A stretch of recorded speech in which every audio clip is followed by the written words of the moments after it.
Hi friends, welcome to your channel for you Telugu. Friends, ఈరోజు నేను మీకు క్రెడిట్ కార్డ్ గురించి ఎక్స్ప్లెయిన్ చేస్తాను. ఫ్రెండ్స్, అసలు క్రెడిట్ కార్డ్ అంటే ఏంటి, క్రెడిట్ కార్డు వాళ్ళ లాభాలు ఏంటి, నష్టాలు ఏంటి అనేది ఈ వీడియోలో మీకు క్లియర్గా ఎక్స్ప్లెయిన్ చేస్తాను. ఫ్రెండ్స్, నా పేరు లిల్లేశ్వరరావు, మీరు చూస్తున్నారు ఫర్ యూ తెలుగు ఛానల్.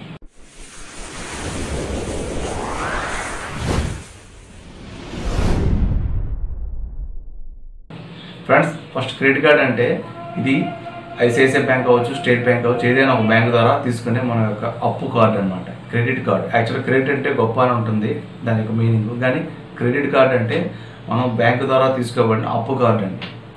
యాక్చువల్గా మీకు అప్పు అవసరం అయితే తీసుకోండి, లేకపోతే లేదు అంటాం.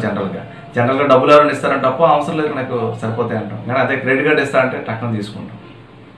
సరే, ఇప్పుడు క్రెడిట్ కార్డుకి కావాల్సిన రిక్వైర్మెంట్ ఏంటంటే, క్రెడిట్ కార్డు తీసుకునేటప్పుడు ఫస్ట్ మీ యొక్క Aadhaar card, PAN card, next మీ యొక్క బ్యాంక్ అకౌంట్ స్టేట్మెంట్, ఈ మూడు రిక్వైర్మెంట్ ఉంటాయి. ఫ్రెండ్స్, ఈ మూడును ఇచ్చిన తర్వాత మీ యొక్క క్రెడిట్ స్కోర్ అనేది వాళ్ళు క్యాలిక్యులేట్ చేస్తారు. ఈ క్రెడిట్ స్కోర్ అనేది పాయింట్స్ అనేది 750 పైనే ఉండాలి. ఎంత క్రెడిట్ స్కోర్ ఎక్కువ ఉంటే మీకు అంత క్రెడిట్ ఇవ్వడానికి వాళ్ళు ముందుకు వస్తారనమాట. ప్లస్ ఇంకోటి ఏంటంటే మీకు ఇన్కమ్ అనేది చూపించాల్సి ఉంటుంది. ఇన్కమ్ సర్టిఫికేట్ అనేది ఒకటి ఇవ్వాలి. అదే మీకు శాలరీ స్లిప్ అవ్వచ్చు, లేకపోతే మీకు ఏదైనా ఇన్కమ్ వస్తుందంటే ఇన్కమ్ సోర్స్ అనేది చెప్పాలి. ఒకవేళ మీకు మంత్లీ శాలరీ లేదు, మీ క్రెడిట్ కార్డు రిక్వైర్మెంట్ అనుకున్నట్లయితే మీరు తప్పనిసరిగా మీ పేరున ఫిక్స్డ్ డిపాజిట్ అనేది తప్పనిసరిగా ఉండాలి. బ్యాంక్ అకౌంట్లో ఫిక్స్డ్ డిపాజిట్ ఉన్నట్లయితే అది కూడా మనకి ఈ క్రెడిట్ స్కోర్ పెరగడానికి కూడా దోహదపడుతుంది. ఒకవేళ ఎవరైనా క్రెడిట్ స్కోర్ డౌన్ ఉన్నట్లయితే వాళ్ళు ఈ విధంగా ఫిక్స్డ్ డిపాజిట్ అనేది బ్యాంకులో చేయండి, వాళ్ళ క్రెడిట్ స్కోర్ అనేది ఇంక్రీజ్ అవుతుంది, వాళ్ళకి ఈజీగా క్రెడిట్ కార్డు ఇష్యూ కూడా జరుగుతుంది. నెక్స్ట్ ఇంకోటి ఏంటంటే, ఈ క్రెడిట్ కార్డ్ స్కోర్ అనేది ఎలా వస్తుందంటే మీకు మీ యొక్క పూర్వపు లావాదేవీలు అంటే బిఫోర్గా మీరు ఏమైనా లోన్స్ కానీ లేకపోతే ఏమైనా ప్రోడక్ట్స్ ఈఎంఐలో తీసి కట్టకపోవడం కానీ, మీ యొక్క లోన్ ఇన్స్టాల్మెంట్ లేట్గా కట్టడం కానీ, వీటన్నిటి మీద డిపెండ్ అయి ఉంటుంది. మీరు ఎప్పుడైనా సరే ఇందులో ఏదైనా మిస్టేక్ జరిగినట్లయితే మీ యొక్క క్రెడిట్ స్కోర్ అనేది పడిపోవడం జరుగుతుంది అన్నమాట. ఇప్పుడు ఎందుకంటే మీకు నాట్ ఓన్లీ బ్యాంక్ ట్రాన్సాక్షన్స్ అనే కాదు, ఈచ్ అండ్ ఎవ్రీ ట్రాన్సాక్షన్ మీరు ఈవెన్ ఆన్లైన్లో పర్చేస్ చేసే ఫ్లిప్కార్ట్ కావచ్చు, అమెజాన్ కావచ్చు, పేటిఎం కావచ్చు, మీ యొక్క ప్రతి ట్రాన్సాక్షన్ కూడాను పాన్ కార్డ్తో లింక్ అయి ఉంటుంది బ్యాంక్ అకౌంట్ కాబట్టి ఖచ్చితంగా సింక్రనైజ్ అవుతుంది అనమాట. అందువల్ల ఏంటంటే మీ యొక్క క్రెడిట్ కార్డు మీద ప్రభావం ఉంటుంది. మీరు ఒకవేళ ప్రైవేట్ బజాజ్ కార్డు తీసుకొని ఆ ఈఎంఐ కట్టకపోయినా సరే మీ యొక్క క్రెడిట్ స్కోర్ అనేది పడిపోవడం జరుగుతుంది. ఎప్పుడైతే మీరు 750 పాయింట్స్ పైన ఇంక్రీజ్ అయినట్లయితే మీ యొక్క క్రెడిట్ స్కోరు మీరు తప్పనిసరిగా క్రెడిట్ కార్డుకి ఎలిజిబుల్ అనమాట. అయితే ఇప్పుడు క్రెడిట్ కార్డు వల్ల లాభాలేంటి, నష్టాలేంటి అనే దాని గురించి తెలుసుకుందాం.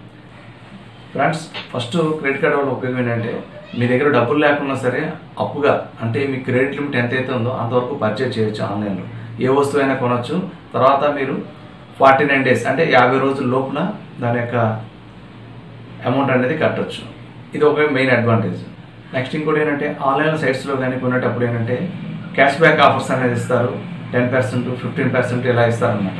ఈ క్యాష్ బ్యాక్ ఆఫర్స్ అనేది పొందవచ్చు అనమాట. దీనివల్ల మనకేంటంటే 10,000 వస్తువు కూడా 10% క్యాష్ బ్యాక్ అయినట్లయితే మనకు 9,000కే రావడం జరుగుతుంది. ఇలా ఇటువంటి ఆఫర్స్ని అట్రాక్ట్ చేస్తే మెయిన్ ఈ యొక్క క్రెడిట్ కార్డు యొక్క ఉద్దేశం ఏంటంటే, ఈ ఆఫర్స్ని అట్రాక్ట్ చేస్తే ఈ మధ్య పబ్లిక్ ఎక్కువగా క్రెడిట్ కార్డు తీసుకోవడానికి మొగ్గు చూపుతున్నారు. నెక్స్ట్ ఇంకోటి ఏంటంటే ఈఎంఐ ఇన్స్టాల్మెంట్ ప్రాసెస్లో మనం కట్టుకోవడం కోసం కూడా ఈ క్రెడిట్ కార్డు అనేది తీసుకోవడానికి ఎక్కువగా ప్రిఫర్ చేస్తున్నారు. ఈఎంఐ ద్వారా తీసుకుంటేనే మామూలుగా అయితే 10%, ఈఎంఐ ద్వారా తీసుకుంటే మరో 5% ఎక్స్ట్రా డిస్కౌంట్స్ అనేది కూడా కంపెనీలు ఇవ్వడం జరుగుతుంది అనమాట. ఈ విధంగా ఏంటంటే క్రెడిట్ కార్డు వల్ల ఇంకా తగ్గుతుంది. ఇన్స్టాల్మెంట్లో కట్టచ్చు కాబట్టి క్రెడిట్ కార్డు వల్ల ఇది ఒక మంచి యూజ్ అనేది ఉంది.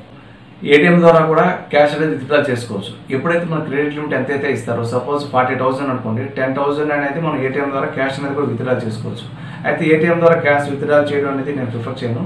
ఒకవేళ ఎమర్జెన్సీ పర్పస్లో మీకు కావాలంటే తీసుకోవచ్చు. అది కూడా ఏంటంటే మినిమం ట్రాన్సాక్షన్ ఫీ అనేది ఉంటుంది. మీరు 500 తీసుకున్నా సరే ఒక ట్రాన్సాక్షన్ అనేది తీయగానే 300 అనేది కట్ అయిపోతుంది అనమాట. అలా కాకుండా మీరు ఎక్కువ అమౌంట్ తీసుకున్నట్లయితే, ఇప్పుడు 10,000 తీసుకున్నట్లయితే తీసుకోండి, మీకు మినిమం 500 లోపే పడుతుంది. 3 రూపీస్ కన్నా తక్కువ ఇంట్రెస్ట్ అయితే పడదు. మ్యాక్సిమం ఓవరాల్గా 3 రూపీస్ పడుతుంది. మీరు వితిన్ 10 days ఆర్ 15 days మీకు టైం ఉంటుంది. ఆ పీరియడ్ లోపల మీరు కట్టుకున్నట్లయితేనే యూజ్ అవుతుంది. లేకపోతే ఏటీఎం అసలు టచ్ చేయదు, ఎందుకంటే చాలా ఎక్కువ ఇంట్రెస్ట్ అనేది వేస్తారు. ఇది ఒక యూజ్ అనమాట. ఏటీఎం ద్వారా కూడా క్యాష్ తీసుకోవచ్చు. అందుకోసం ఇది ఒక లాభం అని చెప్పుకోవచ్చు. నెక్స్ట్ చూసుకున్నట్లయితే దీనికి రివార్డ్స్ పాయింట్స్ అనేది ఇస్తారు.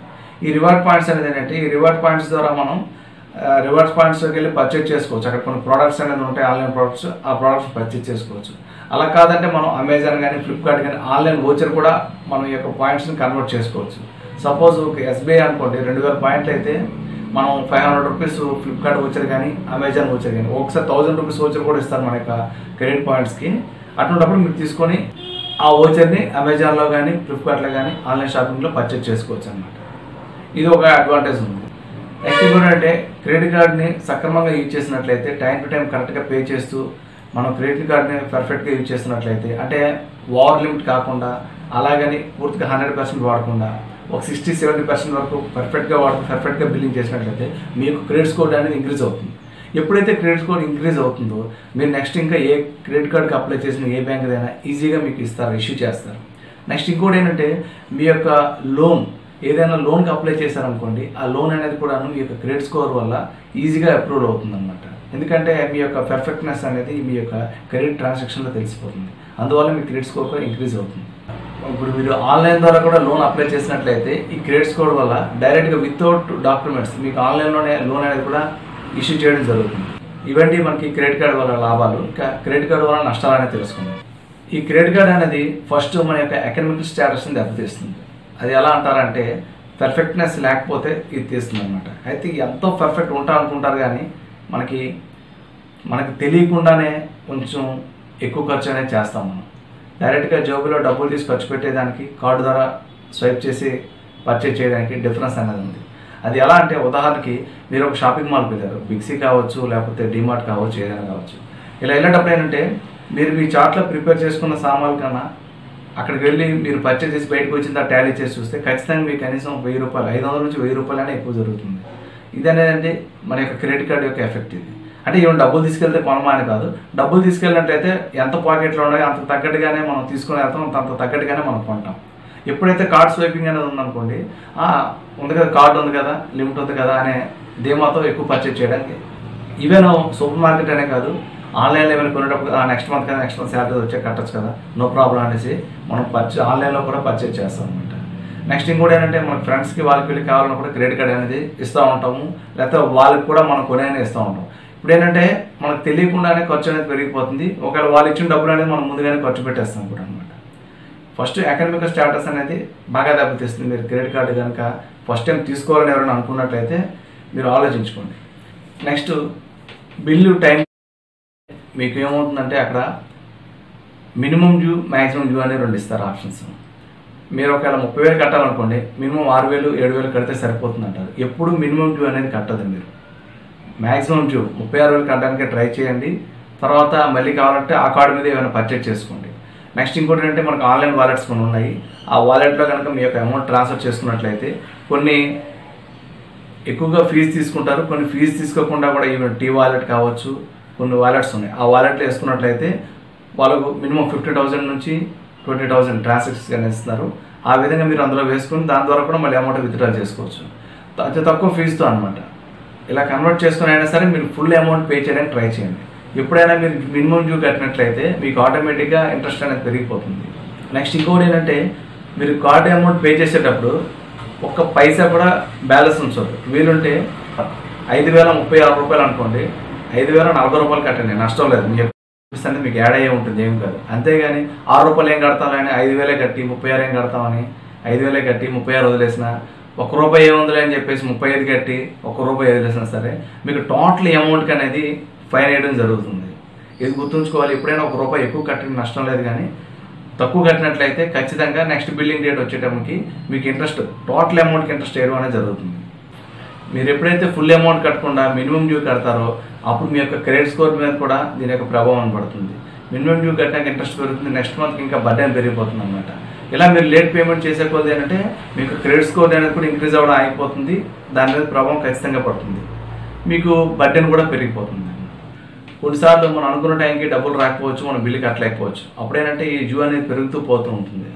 ఇది కూడా మెయిన్ డిసడ్వాంటేజ్ ఒకటి. ఇంకోటి ఏంటంటే మీరు బిల్ జనరేట్ అయ్యేటప్పుడు మీరు పర్చేజ్ చేయాలనుకుంటే ఏదైనా బిల్ జనరేట్ అయ్యే బిఫోర్ పర్చేజ్ చేసుకోండి.